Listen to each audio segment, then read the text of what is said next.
Hello and welcome to The World in 30 Minutes, the podcast on the events, policies and ideas that will shape the world from the European Council on Foreign Relations. My name is Mark Leonard. I'm Director of ECFR. And today we are going to do a deep dive into the topic of EU enlargement and the pivotal role that Denmark's presidency of the European Union plays in shaping it and keeping it on the agenda. As we record this, European political leaders are leaving Copenhagen, where they have descended for the 7th summit of the European political community. And this meeting, which includes leaders from outside the EU, as well as a lot of EU member states, has a big focus on security. But from the very beginning, the format has raised some quite thorny questions about Europe's identity, with some prospective EU members fearing that they were being herded into a halfway house between EU accession and exclusion from the bloc, and other countries like Britain trying to work out where they fit into this complicated picture. And Denmark is one of the few countries in the European Union that still talks about enlargement with conviction and has been pushing it as part of its presidency. Has been a very kind of slow and technical process for many of the countries that have embarked in it, particularly in the Western Balkans. But since Russia's invasion of Ukraine, there has been a new momentum as Ukraine and Moldova have been given the opportunity to start negotiations with the EU. And the talks no longer simply about reforms and the Copenhagen criteria, but also about security and about the idea of Europe as a security community. And the summit in Copenhagen put a lot of these questions about security front and center. And I'm very, very lucky. Joining us live from Copenhagen, we have Lykke Friis, one of the co-chairs of ECFR, and also director of the Danish think tank Europa, former Danish Minister of Climate, Energy, Gender Equality in Europe. And she has been talking to everybody in the Danish government about enlargement for a long time, and can start by telling us a bit about where we've got to in this process. Lykke, thank you so much for joining. Thank you so much for having me. I guess one can say that with regards to enlargement, Denmark has a track record sort of to defend. And that's because, we had the Copenhagen criteria, as you already mentioned, agreed upon in Copenhagen in 1993. Then we had the big bang enlargement back in 2002, Denmark sort of making sure that 10 countries could join the European Union. Now there was kind of the hope that this presidency could be used as another sort of way of making sure that enlargement was put even higher on the agenda. So there was sort of the hope from Copenhagen to Copenhagen and back to Copenhagen. But I think after last night's discussions at the Informal European Council meeting at Christiansborg, so this was a special version of Borgen, I guess one could say, that we saw yesterday night. At that meeting, it was very clear that enlargement was not even discussed. It didn't make the cut as one of the issues that were important for heads of state. And the idea then to open negotiations with Ukraine and Moldova is not going to fly during this Danish EU presidency. That is in great contrast to what the goal was. The goal was to be able to open all the clusters of the enlargement negotiations. That was completely, you could say, unlikely, but I think it says quite a lot about the Danish commitment to the enlargement process, that one said, this is how. And why is that happening? I think it's very banal in the sense that you speak a lot about geopolitics, the geopolitical moment. It's a completely new European Union. We have to put security first. You can say that in wonderful speeches on a Wednesday and also on a Sunday.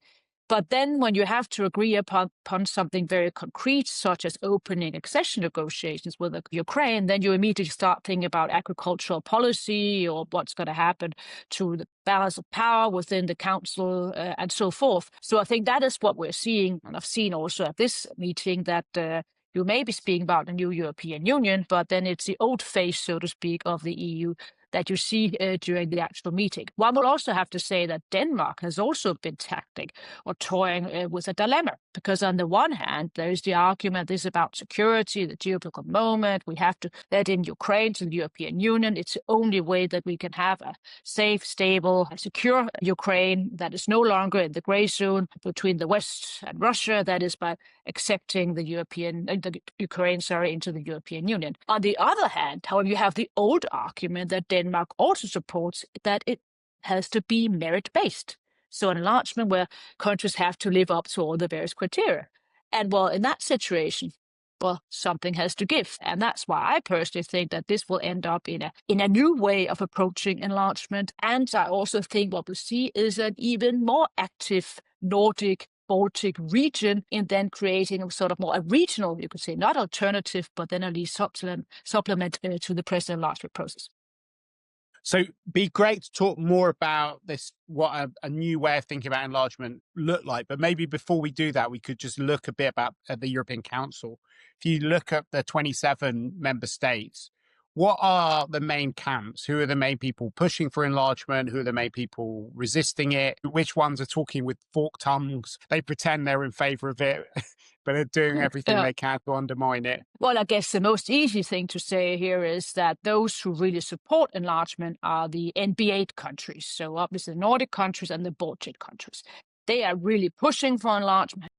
They have also set up a special high-level group on enlargement, which I happen to serve for the Danish government. So there's a really, really great support there. Then you would have countries in the south being sort of more, well, is this really in our interest? And then obviously you have Viktor Orban. But I think one should remember that there's also somebody hiding behind Viktor Orban. Now, Robert Fico from Slovakia did not attend the summit, but I'm pretty sure that he would also put up his hand and say, well, so one on the one hand, on the other hand, and Poland. Well, I've been to Poland a couple of times recently, also with the European Council for Foreign Relations, and I've always been surprised that once you get into these discussions with Poles, then they also say, well, what about common cultural policy? What about our borders? What about also, how this will affect logistics and so forth? So that's why we did not have that concrete debate about enlargement, opening the enlargement negotiations at the summit, because it's simply too difficult at the end.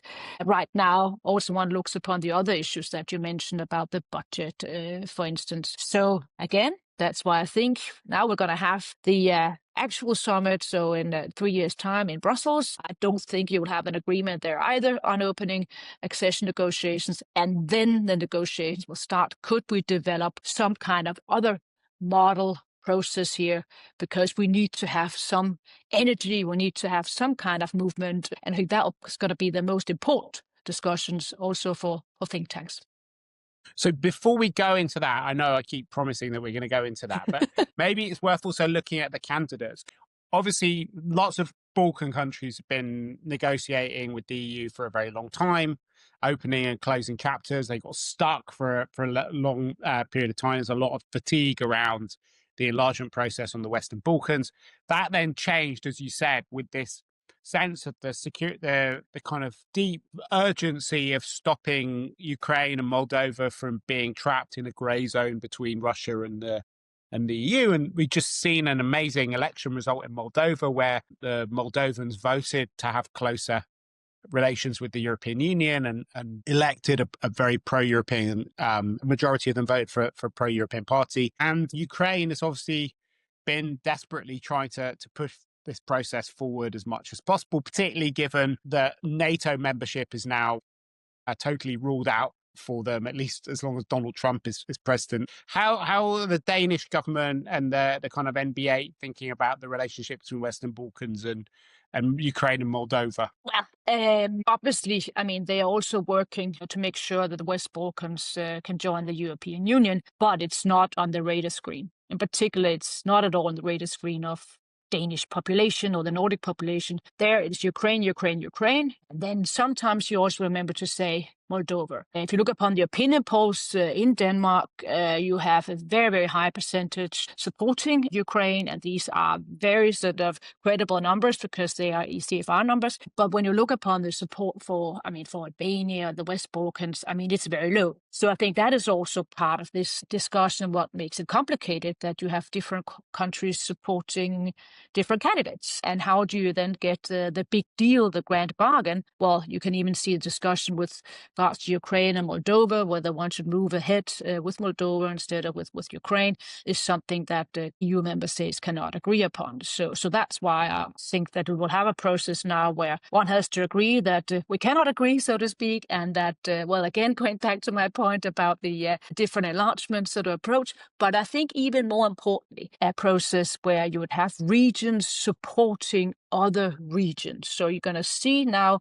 the Baltic, Nordic countries, the NB8 countries, and really trying to figure out how can we then increase our cooperation with Ukraine without necessarily then having to wait for the overall process of Ukraine being able to join get into the membership negotiation room, because if that's not going to fly, then you need to have to do something else. Because at the end of the day, also for President Zelensky, and he said that again in Copenhagen, EU enlargement is also a security guarantee from the West. So look at what is this alternative approach that you're talking about? Well, ECFR, together with think tank Europa, wrote a paper for the Danish EU presidency a couple of months ago about gradual integration. And I know that we have had lots of discussions about gradual integration, variable geometry, and so forth, integration several speeds. But I think now could be the time to have a thorough discussion on this.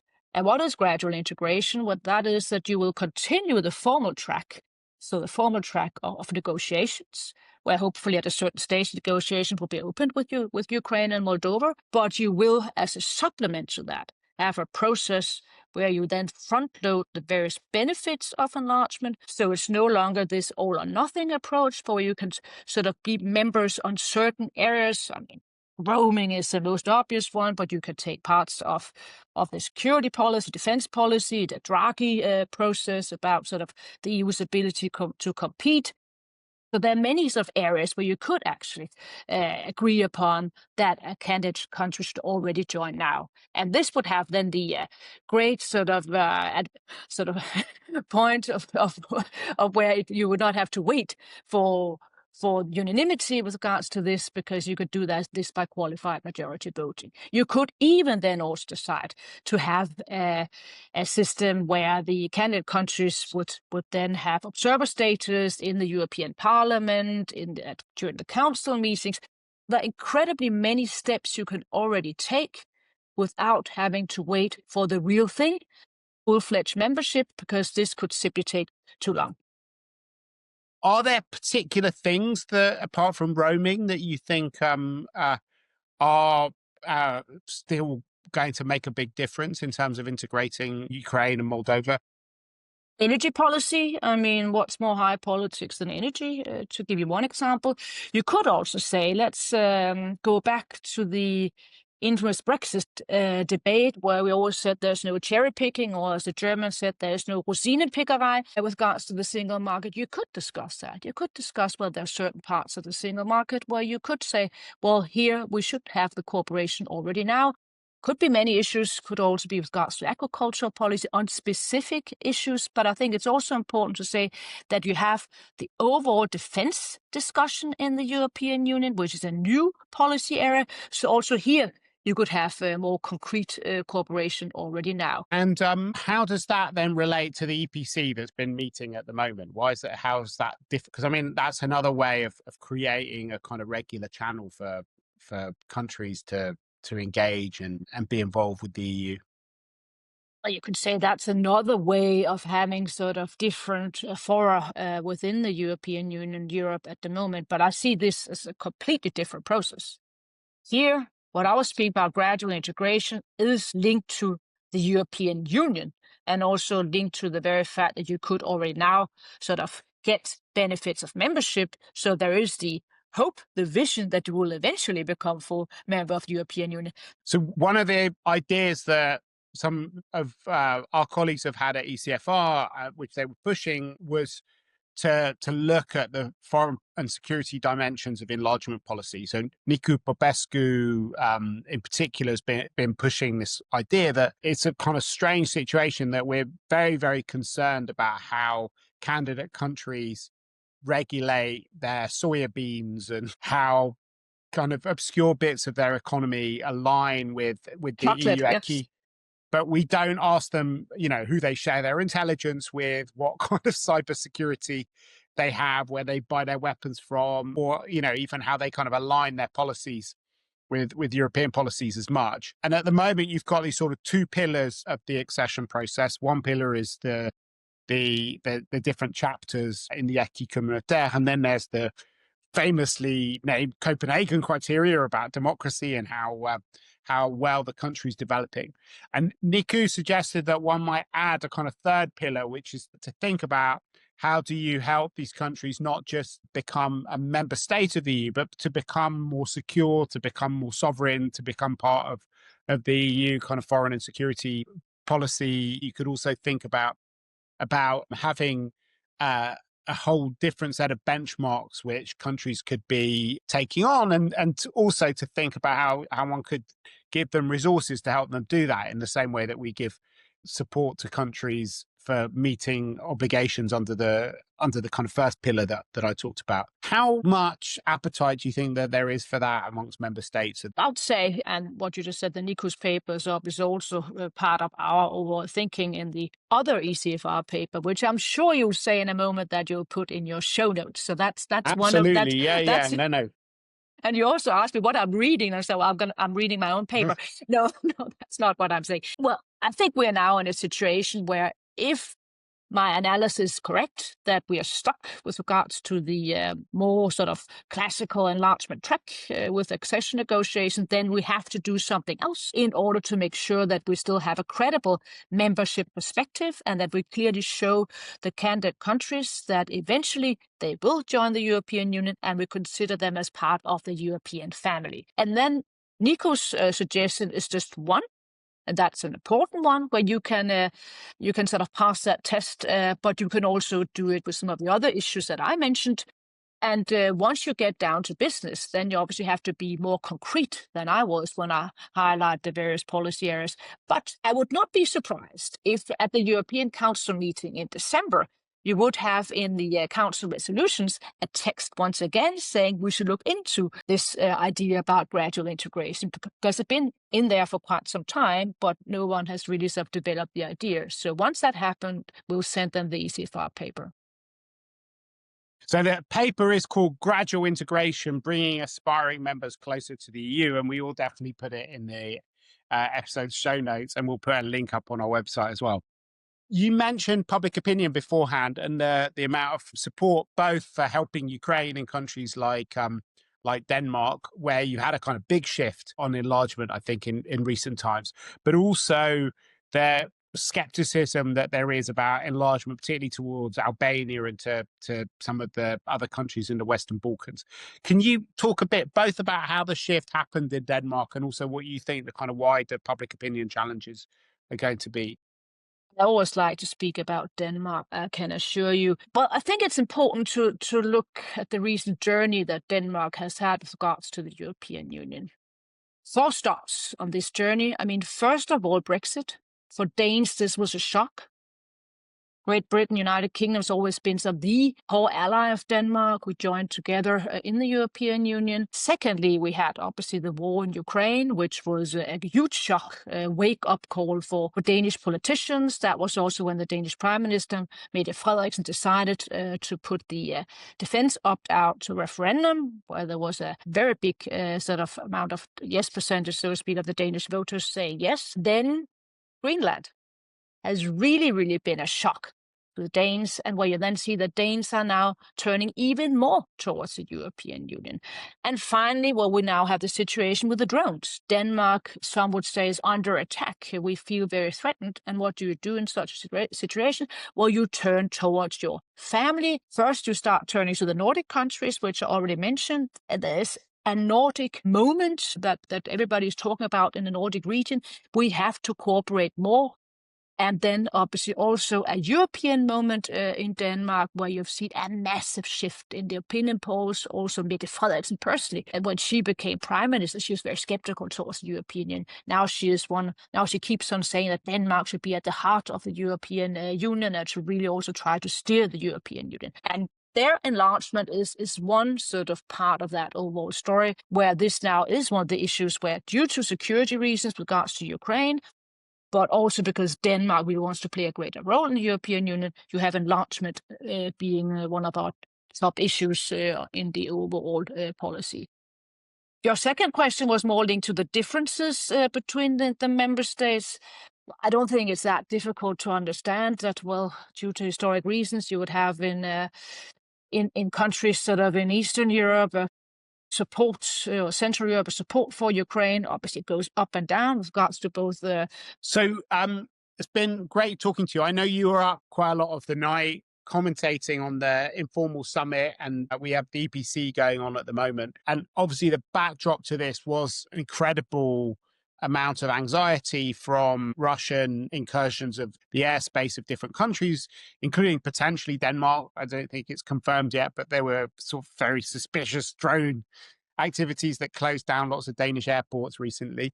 What do you think the big takeaways were from the Informal summit and from the EPC? In Denmark, when the discussion about Greenland started, so President Trump making his infamous statement about that he wanted not necessarily to buy Greenland, but we'll get it eventually, was what he said. You had this picture of the Nordic prime ministers having dinner in the living room of Mette Frederiksen, the Danish prime minister.